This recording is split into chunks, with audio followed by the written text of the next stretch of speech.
देखिए इस वाले क्वेश्चन को आप अच्छे से रीड कीजिए और उसका स्केचिंग कुछ इस प्रकार से बन जाएगा। तो चलिए इसमें हम लोग देखते हैं कि हम लोग इसमें क्या कर सकते हैं और कैसे इसको हम लोग बना सकते हैं। तो सबसे पहले आपको क्या करना होगा, इन ट्रायंगल ABD के अंदर आइए। अब देखिए ट्रायंगल को बढ़िया से, ABD के अंदर, इस ट्रायंगल के अंदर आपको आ जाना है। उसके बाद दूसरा जो आपको ट्रायंगल लेना है वो है आपका ECD। तो आप देखिए ट्रायंगल को ECD, यानी कि इस ट्रायंगल के अंदर आपको आना है। अब इन दोनों ट्रायंगल को आपको कॉन्ग्रेंट करना है। तो कॉन्ग्रेंट करने के लिए हमें मालूम है कि 3 कंडीशन होने आवश्यक हैं। तो अब 3 कंडीशन लाएंगे। तो सबसे पहले देख लीजिए कि जो हमारा BD है वो CD के बराबर होगा, ये वाला इसके बराबर होगा। कैसे होगा थोड़ा सा देखते हैं, लेकिन तब तक आप सोचिए, तब तक मैं इसे लिखता हूं। तो हम लोग यहाँ पे लिख सकते हैं कि BD is equal to CD होगा। क्यों होगा? क्योंकि एक्चुअल में D जो है ये मिड पॉइंट के जैसा बिहेव करेगा। अब प्रश्न ये आएगा कि ये D जो है ये मिड पॉइंट के जैसा बिहेव क्यों करेगा।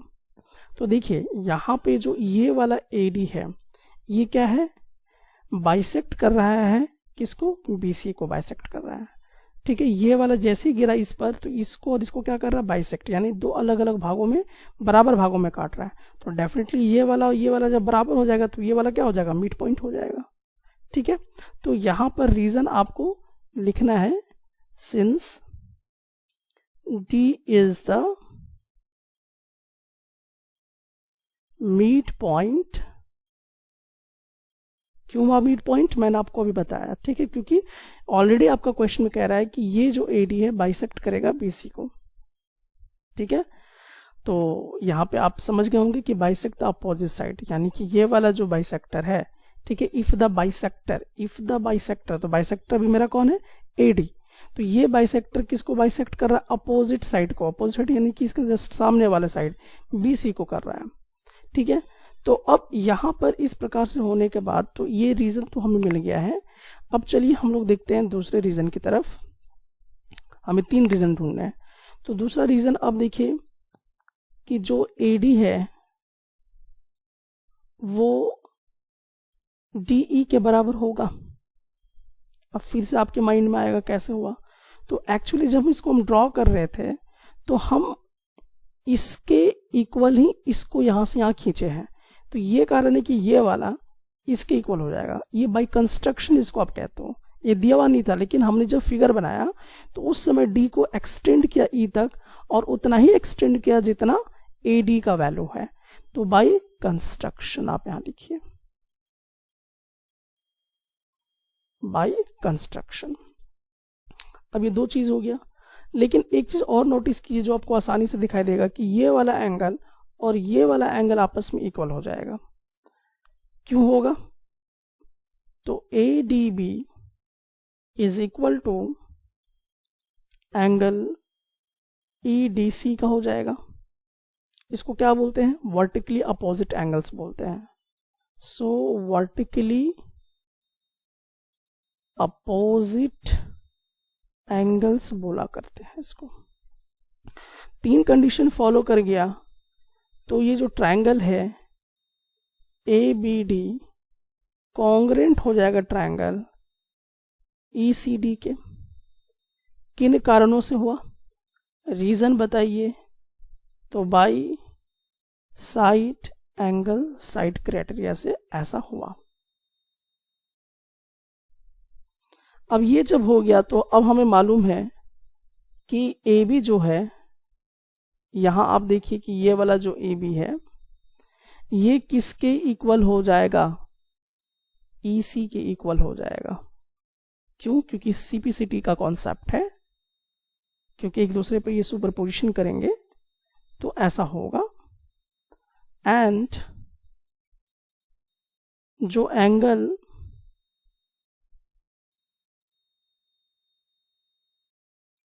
BAD है, BAD यानी कि ये वाला एंगल वो किसके इक्वल हो जाएगा, CED के, यानी कि इसके इक्वल हो जाएगा। CED के। ठीक है, तो ये क्यों हो रहा है? तो भाई CPCT के रूल से हो रहा है ऐसा। अब ये जब हो गए तो AD है क्या एक्चुअल में? तो AD जो था ये एक बाइसेक्टर था, मैं इसको अभी डिलीट कर दे रहा हूं।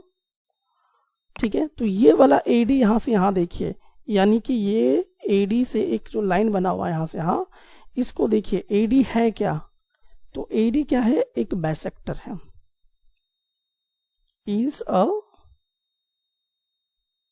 बाइसेक्टर। किसका है? एंगल A का। अब है तो क्या होगा? अब है तो एंगल BAD जो है, यानी कि ये वाला एंगल इस एंगल के क्या हो जाएगा? बराबर हो जाएगा, CAD के बराबर हो गया, CAD के बराबर हो गया आपका ये। अब इस प्रकार से जब हो गया तो अब हम लोग क्या इसमें देख सकते हैं कि जो CED है, CED यानी कि ये वाला एंगल, ठीक है, इज इक्वल टू CAD यानी कि CAD के बराबर होगा। कैसे होगा? क्यों होगा? अब ये समझने की जरूरत है आपको यहां पर। तो देखिए, अगर आप थोड़ा सा फोकस करेंगे कि यहां पे देखिए BAD किसके बराबर है? CED के बराबर है, BAD CED के बराबर। तो ये जो BAD है उसके जगह पे हमने क्या लिख दिया? CED लिख दिया। वही चीज इक्वल टू CAD के बराबर हो गया है। ठीक है, यहां से ये सब चीजें आ रही हैं। अब हम लोग नेक्स्ट की तरफ देखते हैं। तो देखिए, अब थोड़ा सा इसको हम लोग क्या करेंगे कि ये जो CED है, CED अब यहीं तक रुका था, तो अब इसको पूरा खींच के ऊपर ले जाएंगे CEA के तक, तो कोई फर्क नहीं पड़ेगा, यानी कि CE अब D के जगह पे D से ऊपर बढ़ जाइए A तक, तो एंगल वही रहेगा। अब यहां पे देखिए CAD है, अब इसको ये D से नीचे E तक पहुंच जाना है, तो हो जाएगा CAE के बराबर हो जाएगा। सो आप ध्यान से देखिए कि ये वाला के ठीक सामने कौन सा साइड दिखाई देगा? ये वाला। तो हम लोग CEA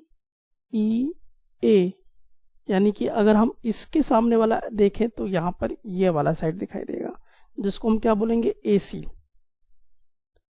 और CAE के सामने ये वाला एंगल के सामने ये वाला दिखाई देगा, जो कि आपस में क्या हो जाएंगे? इक्वल।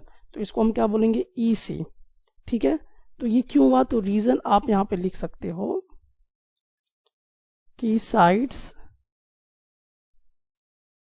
अपोजिट